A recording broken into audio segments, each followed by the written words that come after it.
there. The Bears, they did a good job. They came out and as we thought they would. They put in a good fight. They do it every week, and that team fought hard. And we turned the ball over 4 times, and that's a hard way to live there, man.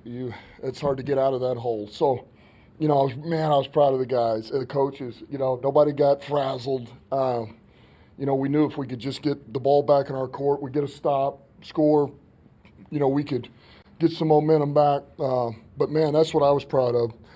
Pressure went up, our heart rate leveled out like we talk about. So it's a great job by a number of guys. Really, the whole team had a part in that. So, listen, it's a great win. Can you just speak to the resiliency of your quarterback who throws 3 interceptions and then just guys late methodically down the field for the game? Yeah, I think it speaks volumes. He doesn't have his best game, but it's really when you needed him most in a 2-minute drive at the end of half, that was pretty big.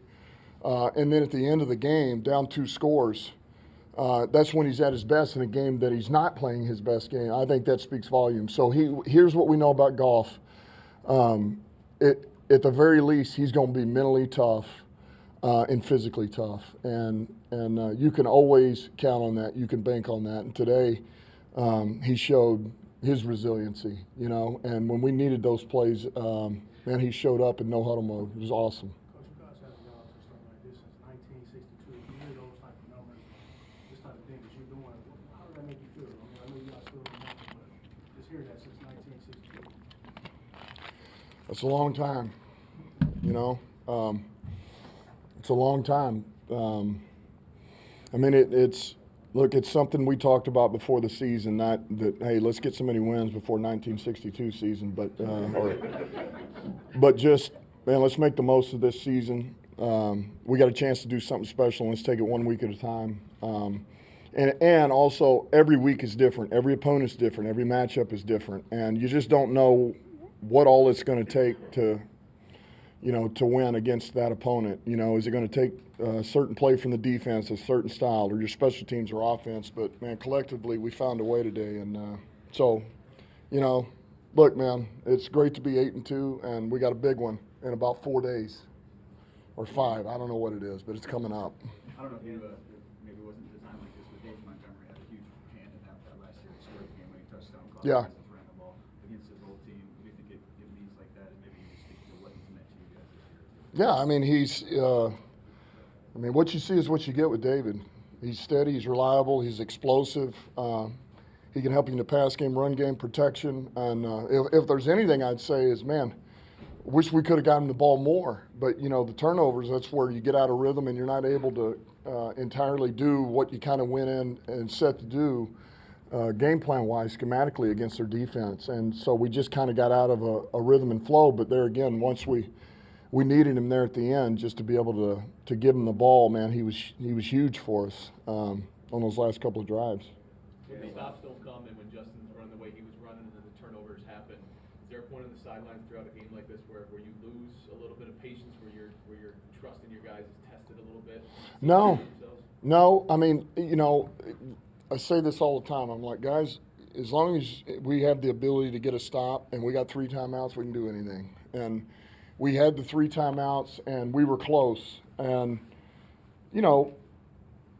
they're sitting there with a lead. They're going to do what they need to do to hold that and not do something too aggressive. And so if we could just find a way to get a stop, I felt pretty good about where we were going to be at. And so I think the lack of patience could come if you're in that same scenario. You're sitting there with 2 minutes left and you're down 3 scores or 4. That's tough. It's real tough. But I think with where we were at, not really. Felt pretty good that we could get it. We just needed a stop, and we got one. Can you speak about Jamison Williams as well, and clutch catching that? Who's that? I'm sorry. Jamison Williams. Yeah. Just the confidence to go to him that late in the game. Yeah. What have you been showing y'all over these few weeks that he's got back to get to this point today? Well, I think a little bit like what we talked about last week. I mean, he's part of the herd.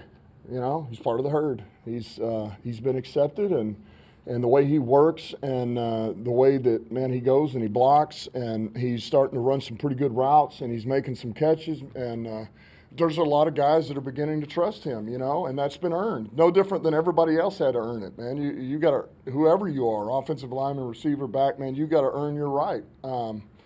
And man, he's putting in the work. So that was good to see. It was a huge moment. That was a huge play, and he just keeps getting better and better and better.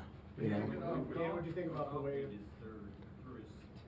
We go off through his third interception, there were some boos, and it doesn't seem like it ever affects him. Does he come to the sideline and say anything? Yeah, he's like, man, who booed me? I said, I don't know, Golf. No. Yeah, he doesn't. I mean, we got booed for, I don't know what happened. There was, the run, or, you know, I mean, that's part of the game. That's all good. I mean, but no, that doesn't affect him or us or anything.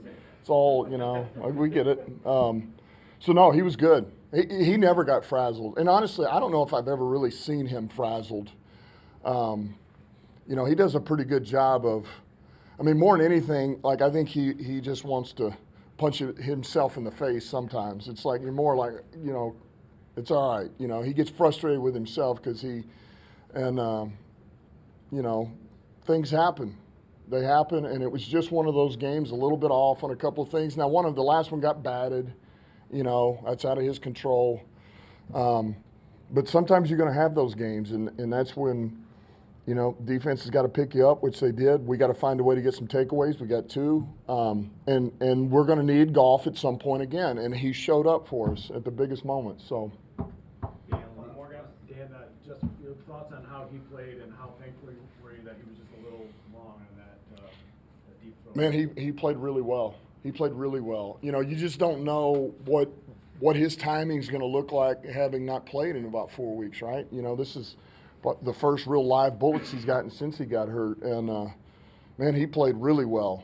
You know, the runs certainly were an issue. And, look, we had a good plan. He's a hell of an athlete, and he's tough in space. And, you know, he caused some issues, but I was very thankful on that long throw at the end. And look, I thought our coverage was pretty damn good all day. It really was.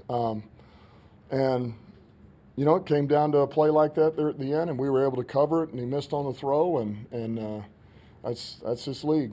You mentioned the stop at the end, the 3rd and 1 stop, the tush push essentially where you held him to a field goal. Mm-hmm. You just talk about the importance of that, A, and B, what's the key to that? I mean, I know it's not the Eagles running it, but how do you stop that? That's such a play that teams haven't stopped the quarterbacks. Man, it was a huge stop. You know, that was as big as they come. You know, to be able to, because really that's, you know, maybe a normal sequence of a game, they may be going for it and doing it again, but, you know, that's the opportunity to go up 2 scores with a field goal. So to be able to get that, for us to get that stop was huge. But I think there's really no secret to it. It's about leverage. And get off and leverage, you know, and normally the offense has the upper hand on those things. And then you need a guy who can really push, you know, he gets the football, he can leg drive, you know. So I don't know the secret. Look, Philly does a really good job of it. And that quarterback's, you know, he does a good job too. But we stopped it today, so it was big. When your last minutes left, and you guys kicked it off to them, did you feel the need to address the defense at all going into that last drive? Yeah, no, I actually went down there. I said, it just doesn't get any better than this. Like, this is the moment this is what you want to be in right now. Game on the line, you got a chance to make the big stop, man, to win this game. And Hutch goes out there and makes the sack fumble of his life for a safety. I mean, that to me those are the moments, man, we're built for. Like, that's how we have to think. And I mean, that was what it felt like when they took the field. Is, you know, this is why you play this game at this level, is for moments just like that. It was awesome. You said it before the last one, before the sack drive, just to be clear, before the last drive or before the one where you got to stop and get the ball back? So, I'm sorry. Which drive did you say that before? The one where Hutch got the fumble? Yeah. Okay. Yeah. Thanks, guys. Locker room's open. We'll have Jared at the podium.